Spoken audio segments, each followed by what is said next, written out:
Thank you जी। सभी मेरे भाई बहनों को जय मसीह की। परमेश्वर आपको बहुत आशीष दे। आज का दिन आपका मंगल में जाए, अच्छा जाए और परमेश्वर आपकी हर घटी कमी को पूरा करे। यहोवा आपके हर कामों को बनाए, आपकी हर सोची अच्छी आशीषें आपकी ज़िंदगी में ठहरे, आपके शब्द ही आपको ऊपर उठाए। हालेलुया। आपके अच्छे सोचे विचार ही आपको ब्लेस करे। हालेलुया। आपकी हर घटी कमी मेरा यहोवा पूरा करे। आपके काम बढ़े यीशु के नाम से। आपके कारोबार बिजनेस स्पीड ना दौड़े यीशु के नाम से। आपकी हड्डियों में बल उतरे यहोवा जलाली का। आपको हीलिंग आए। आप ब्लेस हो यीशु के नाम से। आप आज़ाद और छुटकारे पाएं अपनी बीमारियों से, अपने रोगों से, अपनी हर एक बुरी परिस्थिति से। हालेलुया। आपके काम बढ़े यीशु के नाम से। आमीन।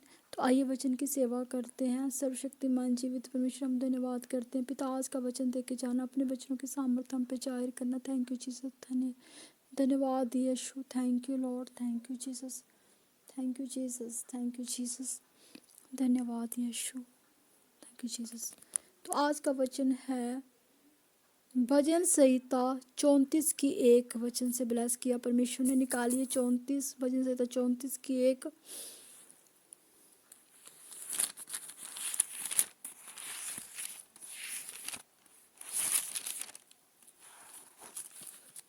वेट करना। तो वचन है, मैं हर समय यहोवा को धन्य कहा करूँगा और उसकी स्तुति निरंतर मेरे मुख में होती रहेगी। मैं यहोवा पर घमंड करूँगा, नरम लोग ये सुनकर आनंदित होंगे। हालेलुया। तो वचन हमें क्या सिखाता है कि मैं किस वक्त यहोवा को धन्य कहा करूँगा। क्यों कहना यहोवा को धन्य। देखिए मेरी बात ध्यान से सुनना। जब आपको कोई चीज़ की गिफ्ट मिलती है, कहीं से आपको कोई गिफ्ट प्रोवाइड करता है, एक मैं थॉट बता रही हूँ, आपको समझा रही हूँ मोटे तौर पर कि अगर आपके कोई रिश्तेदार आपके आपके मतलब कोई अपने भाई बहन सगे संबंधी दोस्त यार जो भी आपको गिफ्ट करते हैं, तो आप उनको बदले में क्या बोलते हो? थैंक यू बोलते हो ना। अगर वो आपकी रखवाली करे, आपकी मतलब देख रेख अच्छे से करें, आपको अच्छी सी गिफ्ट प्रोवाइड करें, आपकी अच्छी से आपको ख्याल रखें, तो आप उनको थैंक यू बोलोगे ना। उसी तरह जब हम परमेश्वर, तो गिफ्ट भी वो ही देता है जो आपसे प्यार करता होगा, जो आपसे क्लोज होगा। हालेलुया। तो उसी प्रकार जब हम परमेश्वर के करीब जाते हैं, हालेलुया, उसके अधीनताई में बनते हैं, सत्य और सच्चाई से चलते हैं, उसके साथ अपने टाइम को स्पेंड करते हैं, उसको नंबर 1 स्थान देते हैं, परमेश्वर को हम अपना नंबर 1 स्थान देते हैं और उसकी वचन की आज्ञा नियम व्यवस्था पर चलते हैं। क्योंकि सच रहा यीशु है। और जब परमेश्वर वचन की रिकॉर्डिंग हमसे चाहता है,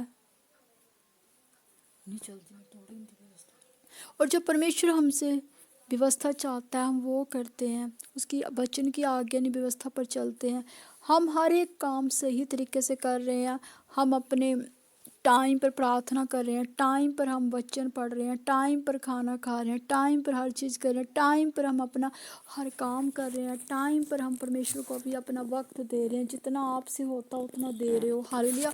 लेकिन आप परमेश्वर के साथ वफादारी से बने हो। आपने कभी भी उनकी आज्ञा का उल्लंघन नहीं किया।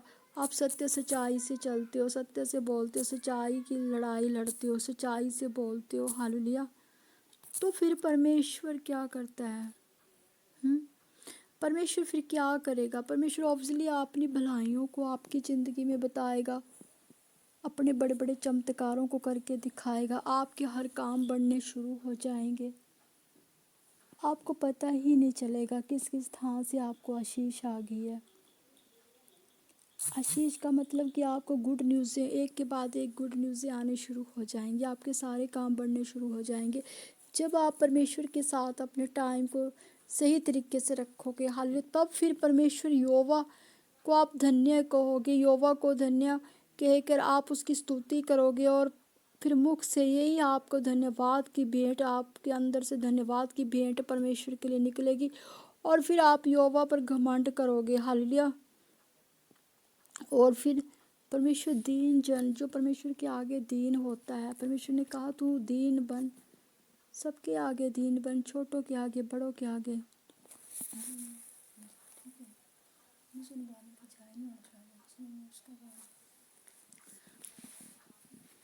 परमेश्वर ने कहा तू सबके आगे दीन बन तो मैं तुझे शिरोमणि शिरोमणि बनाऊंगा। हालेलुया। तो हमने सबके आगे दीन बनना है, नम्रताई से रहना है, सच्चे सच्चाई से रहना है, परमेश्वर के साथ समय समय पर अपने गहरे लिंक को बनाए रखना है। हालेलुया। अपनी हर एक प्रॉब्लम में परमेश्वर को फिर भी धन्यवाद की भेंट चढ़ी। याकूब था, परमेश्वर का दास था, उस पर कितनी याकूब नहीं, अय्यूब था, परमेश्वर का दास था, उस पर कितनी परिस्थितियां गंभीर आई, उसकी परीक्षाएं चली, शैतान ने उसकी परीक्षाएं ली और परमेश्वर को बोला कि भाई देख, मैं इसको इतनी ताड़ ना दूंगा कि ये अपने मुख से तेरा नाम लेना छोड़ देगा। अय्यूब परमेश्वर को शैतान ने बोला, तो परमेश्वर ने शैतान को बोला कि तू सब कुछ करना, लेकिन इसकी जान को हानि मत होने देना, बाकी तूने जो करना कर ले, लेकिन मेरा दास फिर भी हर परिस्थिति में मुझे याद करेगा। परमेश्वर का विश्वास यूब के ऊपर था, यूब का विश्वास परमेश्वर के ऊपर था। यूब फिर भी परमेश्वर को धन्यवाद की भेंट चढ़ाता रहा, क्योंकि वो जानता था एक दिन यहोवा मेरे लिए सब कुछ पूरा करेगा।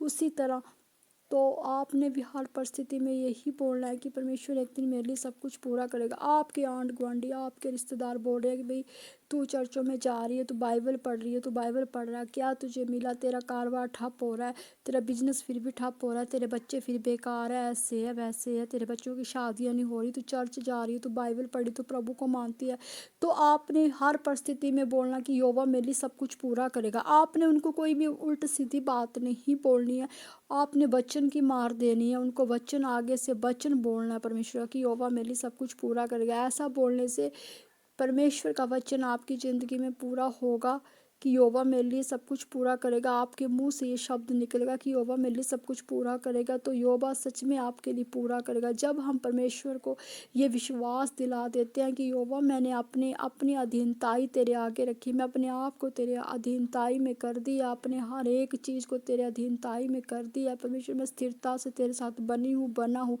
परमेश्वर मैं तेरे राह सच्चाई की राह पर चला हूँ, तेरे धर्म के काम कर रहा हूँ या कर रही हूँ, तेरे पवित्रताई से बनी हूँ, तेरे जैसे तू पवित्र है वैसा पवित्रताई की राह पर मैं चल पड़ा हूँ। हालेलुया। तो फिर आप परमेश्वर से वाचा बांधो कि बीते समाज से जो भी गुनाह गलती होगी, लेकिन प्रभु अब मैं पवित्रताई से चला हूँ या चली हूँ, ऐसा कोई काम नहीं करूँगा जो मैं आपकी नज़र में गुनहगार ठहरूँ। तो परमेश्वर यहोवा भी फिर सुनकर उत्तर देगा, बोलेगा कि चलो, मतलब है कि इसने वाचा बांध लिया, अब ये बिल्कुल भी सही चलेगा मेरे साथ, कभी गलत है, क्योंकि शैतान चलाकर वो आपको गिराने की कोशिश करेगा। जब आप चरित्र से नहीं गिरोगे तो मुख शब्द बाणी से गिराएगा, जब आप मुख शब्द बाणी से नहीं गिरोगे तो सुनने से गिराएगा, आंखों की दृष्टि से गिराएगा। आप बैठे होंगे, आपके आगे ऐसी ऐसी वीडियो लेके गंदी गंदी आएगा, मतलब फ़ोन के माध्यम से, कि आप उसको देखना अच्छा उचित समझोगे। उसी वीडियो में सुंदर सुंदर लड़कियां अच्छे अच्छे छोटे छोटे कपड़ों में आएंगी, तो आप उसको देखोगे तो आंखों की दृष्टि से आप पवित्रताई से गिर जाओगे। क्योंकि आप देखो, परमात्मा ऐसी चीज़ें नहीं ना देखता। क्या परमात्मा फ़ोन देखता है? क्या परमात्मा फ़ोन के अंदर होता है? सुनो मेरी बात, परमात्मा कभी फ़ोन के अंदर मिला आपको? हाँ ना, परमात्मा फ़ोन के अंदर नहीं मिलता ना। तो आप वर्शिप भी बनाओ, वो भी आत्मा में होके भर के बनाओ वर्शिप, चाहे अपने ही कोई शब्द भरो, लेकिन परमेश्वर बोलता तू मुंह को खोल तो मैं तेरे मुंह को भरूंगा। अगर आप मुंह खोलोगे तो ही परमात्मा आपके मुंह में कोई भी शब्द डालेगा, है ना। मैं भी किसी वक्त बैठ जाती हूँ तो परमेश्वर आत्मा में मुझे शब्द देता है, तो मैं वर्शिप बनाती हूँ अपनी, है ना। तो आप फ़ोन का उतना ही इस्तेमाल करो जितना कर सकते हो। ये नहीं कि बैठे हैं प्रभु के वचन पढ़ के, आप प्रभु के वचन को इतना पवित्र वचनों को पढ़ के, उसको पवित्र वचनों को पढ़ के उठे के बैठे हो, तो पवित्र वचन कितने परमेश्वर, क्योंकि वचन ही तो परमेश्वर, आपने परमेश्वर को अपने हृदय में ग्रहण कर लिया, वो खुदा है, वो पवित्र है, वो आपके आत्मा में आ चुका है, और आप फिर आत्मा में आ गया, फिर आप उस देह में गलत कर रहे हो, उन हाथों से, जिन हाथों से आपने पवित्र बाइबल को उठाया, उन हाथों से फ़ोन को उठा के कुछ गंदी चीज़ें देख रहे हो फ़ोन में, उन आँखों से आपने पवित्र बाइबल को देखा, आपने पवित्र बाइबल पढ़ी, उन आँखों से आप गंदी चीज़ों को, गंदी मतलब किसी गंदी पिक्चर को देख रहे हो, कोई ऐसी गंदी फिल्में देख रहे हो, तो वो आंखें आपकी पवित्र नहीं अपवित्र हो जाएंगी, वो आपकी आँख, सुनना, कान जो है वो अपवित्र हो जाएंगे। आपके हाथ पवित्र हो जाएंगे, आपकी देह अपवित्र हो जाएगी। परमेश्वर कहता है ये देह मेरी है। परमेश्वर कहता है कि मैं, तेरा जो मन है वो पवित्र आत्मा का घर होना चाहिए, ये मेरा मंदिर है। हालेलुया। तू मेरे मंदिर को नाश मत कर। हालेलुया। तो परमेश्वर हमसे यही चाहता है कि तुम्हारी देह में कोई व्यभिचार नहीं होना चाहिए। व्यभिचार आंखों की दृष्टि से भी व्यभिचार होता है। आप किसी पराई स्त्री को जाते हुए देख रहे हो, लड़की को जाते हुए देख रहे हो, तो वो आप ऐसा बोल दोगे कितनी सुंदर लड़की है, काश इसका नंबर मेरे पास होता, काश इस लड़के का नंबर मेरे पास होता, लड़की का होता, काश इससे मेरी बात। ये भी सोचना भी एक व्यभिचार हो गया। हालेलुया। आपने ऐसा कुछ नहीं सोचना है, क्योंकि जोड़ियां आसमान से बनती है। अगर उचित समय आने पर परमेश्वर आपकी जोड़ी को भी ब्लेस करेगा, आपके लिए अच्छी लड़की प्रोवाइड करेगा। देखिए, जब आप पवित्रताई से चलोगे, आप सत्य और सच्चाई से चलोगे, पवित्रताई में रहोगे, परमेश्वर की तरफ पवित्रताई से रहोगे, तो परमेश्वर आपके लिए, अगर आप लड़का हो तो आपके लिए एक पवित्र लड़की प्रोवाइड करेगा, खुद करेगा। हालेलुया। और अगर आप लड़की हो तो आपके लिए पवित्र लड़का खुद प्रोवाइड करेगा समय आने पर। परमेश्वर हमेशा उचित समय आने पर सब कुछ देता है, कर्मों के हिसाब से फल मिलता है। अगर आपके मार्ग, सुनो मेरी बात, आप प्रभु में हो और आपके मार्ग पवित्रताई से, आप उठते हो पवित्रताई से, आप चलते हो पवित्रताई से, आप बोलते पवित्रताई से, देखते पवित्रताई से, आपका वो सब कुछ पवित्रताई से, तो परमेश्वर आपके लिए लड़का भी पवित्र ही चुनेगा। वो किसी अपवित्र लड़के को, किसी शराबी लड़के को आपकी ज़िंदगी में नहीं एंटर होने देगा, बिल्कुल भी नहीं होने देगा। अगर आपकी लाइफ में कोई ऐसा लड़का है तो वो कट ऑफ करके साइड में कर देगा उन लोगों को, क्योंकि आप परमेश्वर के पवित्र जनों, परमेश्वर नहीं चाहता कि मेरे पवित्र जनों पर कोई भी ऐसी अपवित्र चीज़ आके उनकी आत्मिक पोजीशन को खराब करे। तो परमेश्वर उन शराबी लड़कों को, उन व्यभिचारी लड़कों को, ऐसे लड़कों को जो गलत हैं, जो आत्मिक नहीं है, जो शारीरिक में चलते हैं, जो एक संसारी लड़के हैं, वो संसारी लड़कों को आपकी लाइफ से कट ऑफ कर देगा। वो आपकी लाइफ में एंटर ही नहीं उनको करने देगा। हालेलुया। एंटर भी वो हो जाएंगे तो आप ही उनको गेट आउट कर दोगे अपनी लाइफ से। परमेश्वर का आत्मा ही आपके अंदर से होके उनको गेट आउट कर देगा। हालेलुया। आप इनकार कर दोगे उसको। हालेलुया। क्योंकि आप एक आत्मिक बेटी हो, आप एक आत्मिक बेटा हो परमेश्वर के। कोई भी आत्मिक बेटी ऐसे शारीरिक लड़के के साथ तो नहीं रह सकती ना, उसको तो आत्मिक लड़का चाहिए अपनी तरफ, पवित्र लड़का जो पवित्रताई से चले, जो प्रभु में हो, जो प्रभु के लिए काम करे, जो प्रभु से होके चले, जो प्रभु में होके बोले। हालेलुया। तो परमेश्वर अपने पवित्र जनों के लिए बहुत अच्छे अच्छे लड़के और लड़कियां प्रोवाइड करता है। अगर आप परमेश्वर के साथ वफादार हो, अगर आप परमेश्वर के साथ वफादारी से चलते हो, तो परमेश्वर आपके लिए वफादार लड़के और लड़कियां देता है। हालेलुया। आपको साथी भी वफादार ही देगा जो आप साथ हमेशा वफादारी से चलेगा। हालेलुया। तो फिर आप परमेश्वर का हर वक्त धन्यवाद ही करोगे। जब आप परमेश्वर के बिल्कुल दिल के करीब आ जाओगे, जब परमेश्वर को बिल्कुल आपका हर चीज़ भा जाएगा ना, आपका उठना बैठना चलना फिरना, जब परमेश्वर आपसे प्रसन्न हो जाएगा ना, मैंने कहा जब परमेश्वर आपसे प्रसन्न हो जाएगा तो खुदा का बहुत बड़ा अनुग्रह आपकी ज़िंदगी में आएगा। जब परमेश्वर का अनुग्रह आपकी ज़िंदगी में आ गया तो परमेश्वर आशीर्वादों से आपको भर देगा, दानों बरदानों से भर देगा। मैंने कहा बहुत बड़ी सामर्थ से भर देगा, आपकी हर घटी कमी को पूरा कर देगा। हालेलुया। आपकी ज़िंदगी में फिर एक अच्छा साथी भी देगा जो आपको समझने वाला होगा, जो आपको हर एक चीज़ की आपकी सेल्फ रिस्पेक्ट करने वाला होगा, जो कंधे से कंधा मिलाकर आपके साथ पवित्रताई से बैठने वाला होगा, जो प्रभु में होगा। हालेलुया। हालेलुया। क्योंकि परमेश्वर कभी भी अपने पवित्र जनों के साथ उन धोखेबाजों को, चालबाजों को, उन व्यभिचारियों को नहीं रखता। उन व्यभिचारी लोगों को, झूठे और चालबाज और वो दुष्ट लोगों को कभी नहीं अपने पवित्र जनों के करीब आने देता। हालेलुया। उनकी परछाई भी नहीं आने देता। हालेलुया। क्योंकि परमेश्वर के भवन में ऐसे लोगों की कोई जगह ही नहीं है जो सुधरना ही नहीं जानते हो। हालेलुया। हालेलुया। तो परमेश्वर तो सिर्फ पवित्र ही पवित्र जन के लिए पवित्र ही साथी प्रोवाइड करता है। वो परमेश्वर पर है, परमेश्वर क्या देगा। हालेलुया। फिर परमेश्वर आपके लिए सारी आशीषों को देगा, भर भर के आशीषों को देगा। जब परमेश्वर के प्रति आप वफादार रहोगे, ईमानदार रहोगे, कर्तव्य से उसके काम को करोगे, हालेलुया, निष्ठा से जो उसने कार्यभार आपको सौंपा हुआ है वो आप ईमानदारी से कर रहे हो। कोई मनुष्य नहीं आपकी ईमानदारी को देखेगा, मनुष्य नहीं देख सकता, मनुष्य नहीं देखेगा। तो वो जो ऊपर बैठा सर्वशक्तिमान परमेश्वर स्वर्ग में सिंहासन पर विराजमान है, धरती उसकी, पृथ्वी पांव रखने की चौकी है जो, क्या वो नहीं देखता? क्या उसके दूत नहीं देखते? वो सब देखते हैं। उसके पास सारे कर्मों का हिसाब किताब होता है। परमेश्वर जानता है कौन मुझसे कितना प्रेम करता है। परमेश्वर जानता है कौन मेरे से स्थिरता में बना रहता है। परमेश्वर जानता है कौन मेरी अधीनताई में बने रहता है। परमेश्वर जानता है कौन कौन मेरी साथ पवित्रताई में बना रहता है। परमेश्वर जानता है कौन सत्य से बोलता है और सच्चाई से चलता है, और कौन व्यभिचार कर रहा है, कौन झूठ बोल रहा है इस दुनिया में, कौन किसी के साथ दगा कर रहा है, कौन कहाँ जा रहा है, क्या कर रहा है। परमेश्वर सब कुछ देखता है। लेकिन ठीक उचित समय आने पर हर किसी को उसके कर्म का हिसाब भी मिलता है। कर्म से कोई नहीं छुप सका, क्योंकि कर्म ही श्रेष्ठ है, कर्म ही प्रधान है। इंसान सोचता है कि हम चोरी से कुछ भी कर लेंगे, चोरी से कहीं भी जाएंगे, चोरी से कुछ भी खाएंगे, चोरी से कुछ भी काम कर रहे हैं, कोई नहीं देख रहा है, कोई देख तो नहीं रहा है।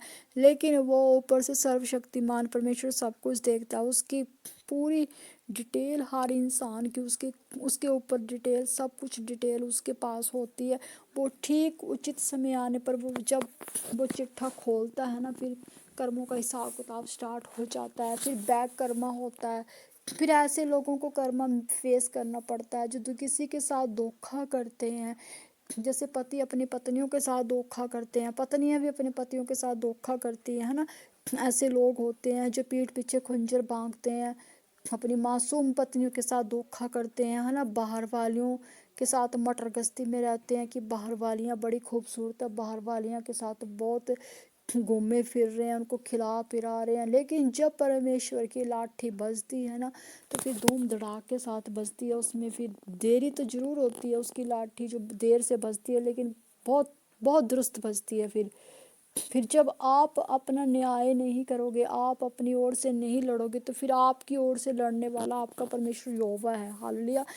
और सुनो मेरी बात, जो अपनी लड़ाई खुद लड़ता है ना, तो खुद लड़ाई लड़ने में मज़ा नहीं आता। खुद लड़ाई लड़ोगे तो चार दीवार के अंदर, चार बंदों के आगे आप लड़ाई लड़के परे हो जाओगे। लेकिन सुनो मेरी बात, अपनी लड़ाई अगर तुम परमात्मा पर छोड़ोगे ना, तो मेरी बात सुनो, पूरी दुनिया के सामने परमात्मा फिर उन लोगों का मुखौटा उतारता है। आप तो चार बंदों और चार दीवारियों के आगे मुखौटा उतारोगे ना, लेकिन जब इंसान बोलता है कि परमेश्वर, या बोलता है किसी भी धर्म से हो, आप किसी भी धर्म से बिलोंग करते हो, जब आप अपने ईश्वर को बोलते हो कि हम तो अपने गोल की तरफ ध्यान देंगे, हाँ परमेश्वर हम तो आगे बढ़ेंगे, हमारी लड़ाई आप लड़ना, जिन्होंने हमारे साथ गलत किया, जिन्होंने हमारे साथ दगा किया, झूठ सच फरेब किया, फिर आप उनके साथ लड़ाई लड़ना।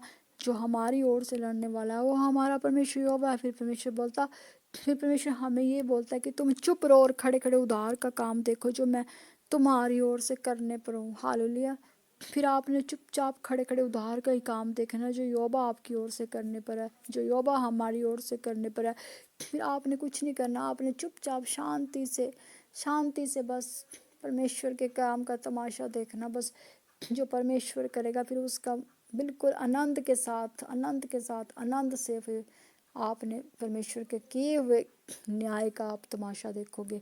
पहले उन्होंने आपका तमाशा देखा ना, फिर आप उनका तमाशा देखोगे। हालेलुया। ये होता है जस्टिस, ये होता है न्याय। ठीक है जी। क्योंकि जब फिरौन था ना, राजा था एक फिरौन, तो परमेश्वर के इतिहास के बारे में बताती हूँ। फिरौन था एक राजा, तो परमेश्वर का दास था मूसा। फिरौन बहुत हंकारी था, उसने बहुत तांडव नचाया हुआ था प्रजा पर। परमेश्वर के इजराइलियों पर ना बहुत दुख पहुंचाया उसने, बहुत गुलामी में रखा उनको, बहुत मारा पीटा, भूखे रखा, ताड़ना दी। फिर जब परमेश्वर ने अपने दास मूसा को खड़ा किया ना फिरौन के खिलाफ, फिर मूसा ने अपने इजराइलियों को जब बचाया ना, फिर खड़े खड़े परमेश्वर ने बोला कि उधार का काम देखो इजराइलियों, जो मैं तुम्हारी ओर से करने पर हूँ। फिर सारे इजरायलियों ने देखा कि फिरौन की सेना, फिर समुंदर, लाल समुंदर परमेश्वर ने सुखाया, जब उसमें दो टुकड़े के दो भाग करके रास्ता निकाला। पहले पहले क्या होता था कि मिस्री इजरायलियों का तमाशा देखते थे, है ना। फिर इजरायलियों ने मिस्रियों का तमाशा देखा, जब पूरी इजरायली समुद्र में रथों घोड़ों समेत ही डूब गई। फिर खड़े खड़े उद्धार का काम देखा यहोवा की ओर से जो हुआ मिस्रियों ने। उसी तरह मैंने कहा आप अपने विरोधियों को कुछ ना बोलो, आप परमेश्वर पर छोड़ दो, फिर खड़े खड़े उद्धार का काम देखो चुपचाप। पहले वो आपका तमाशा देखते थे ना, आपका विरोध करते थे, आपको गलत बोलते थे, आप पर उंगलियां उठाते थे, आपको ताड़ना देते थे, आपके साथ दगे धोखेबाजी करते, फिर आप पहले चुपचाप थे, वो तमाशा देखते थे। गलत करके भी वो हावी होते थे, गलत करके भी वो बड़े साफ सुथरे दूध के धूल बन। विरोधी ऐसे होते हैं ना जो गलत करते हैं, गलत करके फिर अपने अपने जो पल्ला होता है ना चादर को, वो गंदी चादर को वो एक साफ सुथरे पवित्र जन पर फेंक देते हैं कि नहीं तुम ही गलत हो। हालेलुया। अपना गंद दूसरों पर थोपना, है ना। अरे तुम अपना गंद दूसरों पर थोप रहे हो, तुम क्या सोचते कि परमात्मा की आंखें नहीं है? परमात्मा क्या तुम लोगों को बख्श देगा? परमात्मा क्या तुम लोगों को छोड़ देगा? अरे जब उसकी लाठी बजेगी तो फिर विरोधियों के तो हक्के बक्के हो जाते गुम। हालेलुया। इसलिए बोलती हूँ कि चुप रहना और शांत रहने में भलाई होती। जितना तुम चुप रहोगे ना, सहन करते जाओ, अपने दुख को सहन करते जाओ, सहन करते जाओ, सहन करते जाओ। मैंने कहा जिस तरह एक पानी होता है ना, नदी को जैसे एक बाढ़ को जैसे एक थामा जाता है, जब बाढ़ फटती है ना सब कुछ बहा के ले जाती है, उसी तरह परमेश्वर का प्रकोप है, वो भस्म करने वाली आग है वो। और जब वो अपने बंदों का बदला लेता है ना, पलटा लेता है ना, जब पानी सर से ऊपर हो जाता है तो पूरा भस्म कर देता है आग की तरह, ऐसा बमंडर करता है ना, फिर दुश्मनों को तो हक्के बक्के हो जाते हैं। हालेलुया। ऐसा है वो हमारा परमेश्वर। तो इसलिए परमेश्वर कहता कि तुम चुप रहो और शांत रहो, और मैं तुम्हारी ओर से लड़ने पर हूँ। मैं तुम्हारी लड़ाई लड़ूंगा। तुम्हें क्या चिंता है? तुम खाओ पियो मौज करो, बस अपने पवित्र राही पर चलो, सत्य से सच्चाई से चलो। तुम सही हो तो डंके मारने की जोड़ ही नहीं है। अगर हम सही हैं, अगर आप सही हो तो आपको चिल्लाने की ज़रूरत नहीं है। चिल्लाता पिलाता तो वो इंसान है ना जो गलत होता है। जो इंसान गलत होगा ना वो यहाँ से भी चिल्लाएगा, वहाँ से भी चिल्लाएगा, वहाँ से भी चिल्लाएगा, उसको पता होगा मैं गलत हूँ। जो बेचारा सही होगा ना वो चुप रहेगा, वो शांत रहेगा। जो बंदा पवित्र होगा और जो बंदा सही होगा, जो सच्चाई इस पर होगा ना, वो हमेशा शांत रहेगा। उसको पता होगा मेरे साथ परमात्मा है, परमात्मा की लाठी है मेरे साथ। तो परमात्मा की लाठी जब बजेगी तो धूम धड़ाक के साथ बजेगी, फिर कुछ नहीं रहेगा, फिर पूरे धड़ाम धड़ाम के साथ बजती है। तो इसलिए हमेशा विरोधियों के साथ पंगा नहीं लेना, उनको करने दो, वो अपना कर्मा अपना घड़ा भर रहे हैं पाप का, भरने दो भरने दो भरने। जब फटेगा ना, फिर जैसे बम फटता है ना, बम फटता तो आपको पता है जब बम फटता है तो कुछ नहीं रहता, ऐसे फिर उनकी ज़िंदगी में बम फटता। जो दूसरों की ज़िंदगी में बम फाड़ते हैं ना, वो जादू टोने करके सोचते हैं कि हम बड़े भारी शहनशाह बन गए हैं, नवाब बन जाते हैं, दूसरों के रिश्तों को तोड़वाते हैं, दूसरों के घरों में तिलियां लगाते हैं, दूसरों के बच्चों की ग्रोथ रोक रहे हैं, बिजनेस रोक रहे हैं, गर्व को रोक रहे हैं, बच्चों के रिश्ते तोड़वा रहे हैं, प्यार को रोक देते हैं, घर की आशीष को रोक देते हैं। अरे सुनो मेरी बात, अगर दुष्ट लोग हैं तो ईश्वर के बच्चे भी हैं तोड़ने वाले। हालेलुया। जादू टोनों को फिर परमेश्वर जब बोलते हैं ना, जब बड़ा भमंडल हो जाता है ना, जब पाप का भमंडल बड़ा फट जाता है ना, जिस जगह पर बड़ा पाप फैल जाता है तो वहाँ पे परमात्मा अपने जनों पवित्र जनों को खड़ा करता है, उनके भमंडल को तोड़ने के लिए, उनकी शक्तियों को टुकना चूर करने के लिए। फिर वो खड़ा करता है अपने जनों को। हालेलुया। तो फिर हम पहुँच रहे थे वचन में। हालेलुया। तो इसीलिए बोलते हैं कि कभी किसी का गलत मत करो, क्योंकि कर्मा फेस करना पड़ता है। हर कोई कर्मा से बचा नहीं है, कर्मा तो फेस करना ही पड़ेगा भाई। जितना मर्जी तुम भाग लो, जितना मर्जी तुम बचा लो अपने आप को, एक ना दिन कर्मा की लाठी तो तुम पर पड़ेगी, बरस बरस बरस के, धड़ धड़ के, है ना। इसलिए गलत नहीं करना, हमेशा सच बोल दो। बेशक सच बोलने में कुछ नहीं जाता, सच बोलने से कुछ नहीं जाता, झूठ बोलने से सब कुछ चला जाता है, एक सच से सब कुछ रह जाता है। हालेलुया। तो इसलिए अगर परमेश्वर की भलाइयों को देखना है, जो मैंने कहा उसी राह पर चलना है, सत्य से बोलो, सच्चाई से चलो, धर्म के काम करो, तो परमेश्वर की भलाई करो ना, हमेशा ज़िंदगी बनी रहेगी। हालेलुया। तो आज का वचन सबकी ज़िंदगी में 10 साढ़े 100 गुना फल लेके आए। God bless you, pray the Lord. खुदा की आशीष, शांति, बरकत सभी की ज़िंदगी में ठहरे। आमीन। God bless you.